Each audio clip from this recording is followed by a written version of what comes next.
We provide you the platform to turn your dreams into reality. Give wings to your aspirations with KR Mangalam University. विदेश मंत्री के साथ प्रधानमंत्री नरेंद्र मोदी की जो बैठक चल रही थी वो खत्म हो चुकी है। इस वक्त की बड़ी खबर, प्रधानमंत्री मोदी की इस बैठक में विदेश मंत्री के साथ एनएसए अजीत डोभाल भी मौजूद थे, विदेश सचिव भी मौजूद थे। लेकिन अब इस वक्त की बड़ी खबर यह कि यह बैठक खत्म हो चुकी है। प्रधानमंत्री आवास से निकल चुके हैं विदेश मंत्री, साथ ही साथ अजीत डोभाल, एनएसए अजीत डोभाल भी इस बैठक के बाद प्रधानमंत्री आवास से निकल चुके हैं। इस वक्त की बड़ी खबर, प्रधानमंत्री आवास पर प्रधानमंत्री नरेंद्र मोदी के साथ विदेश मंत्री एस जयशंकर और एनएसए अजीत डोभाल की अब से कुछ देर पहले जो बैठक शुरू हुई थी वो बैठक अब खत्म हो चुकी है। विदेश मंत्री प्रधानमंत्री आवास से निकल चुके हैं, उनके साथ एनएसए अजीत डोभाल भी प्रधानमंत्री आवास से निकल चुके हैं। बेहद महत्वपूर्ण बैठक, आने वाले वक्त की रणनीति के लिहाज से ये बैठक हुई है। यहाँ पर जैसा हमारे सहयोगी विकास चंद्रा ने आपसे कुछ देर पहले बताया था, इस वक्त की बड़ी खबर ये कि ये बैठक अब खत्म हो चुकी है। विदेश मंत्री निकल चुके हैं प्रधानमंत्री आवास से। मधुरेंद्र, एक महत्वपूर्ण बैठक।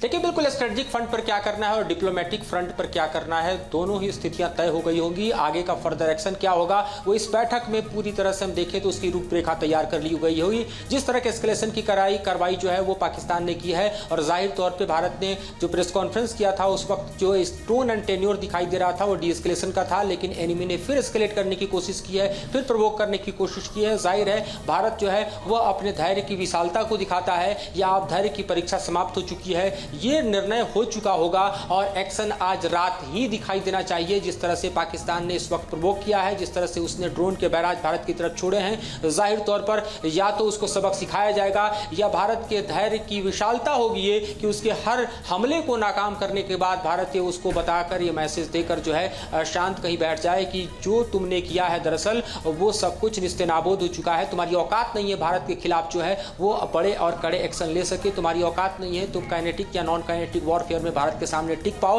लिहाजा ये छोटी और ओछी हरकतें करनी बंद कर दो। इस तरह का मैसेज तो पाकिस्तान को निश्चित तौर पे भारतीय सेना के एडी जो एयर डिफेंस हैं उन्होंने ही दे दिया है। जिस तरह से हम देखें तो तकरीबन 2 घंटे तक लॉन्च करता रहा पाकिस्तान तमाम तरह के ड्रोन, और जिस तरह के एरियाज को कवर किया गया, जिस तरह से 4 स्टेट को कवर किया गया, ऐसा लगता है कि आज भी कल की तरह लगभग 400 से 500 ड्रोन जरूर होंगे जिनको भारत ने न्यूट्रलाइज करके दरअसल जमींदोज कर दिया है।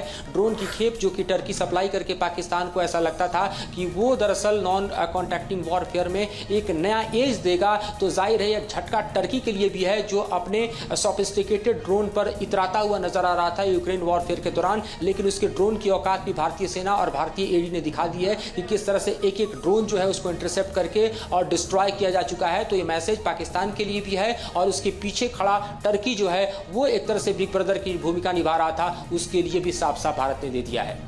यकीनन तो जो बैठक है वो बेहद महत्वपूर्ण है। आने वाले वक्त की रणनीति के लिहाज से इस वक्त की बड़ी अपडेट आपको बता रहे हैं। प्रधानमंत्री आवास पर प्रधानमंत्री नरेंद्र मोदी के साथ विदेश मंत्री एस जयशंकर और एनएसए अजीत डोभाल के साथ साथ विदेश सचिव की जो बैठक चल रही थी वो बैठक अब से कुछ देर पहले ही खत्म हुई है। विदेश मंत्री और एनएसए अजीत डोभाल प्रधानमंत्री आवास से निकल चुके हैं उस बैठक के बाद। और जैसा हमारे सहयोगी मधुरेंद्र ने भी बताया कि रणनीति के तौर पर, मंथन के तौर पर और आने वाले वक्त में कैसे पूरी दुनिया को बताना है कि पाकिस्तान देखिए किस तरीके से आबादी वाले इलाकों में निहत्थे निर्दोष लोगों पर ये ड्रोन वाली नापाक साजिश को रचने की कोशिश कर रहा है। इसके मद्देनजर भी ये मंथन बेहद महत्वपूर्ण होगा। न्यूज नेशन अब व्हाट्सएप पर खबरों की ताजा अपडेट के लिए न्यूज नेशन के इस QR कोड को स्कैन करें।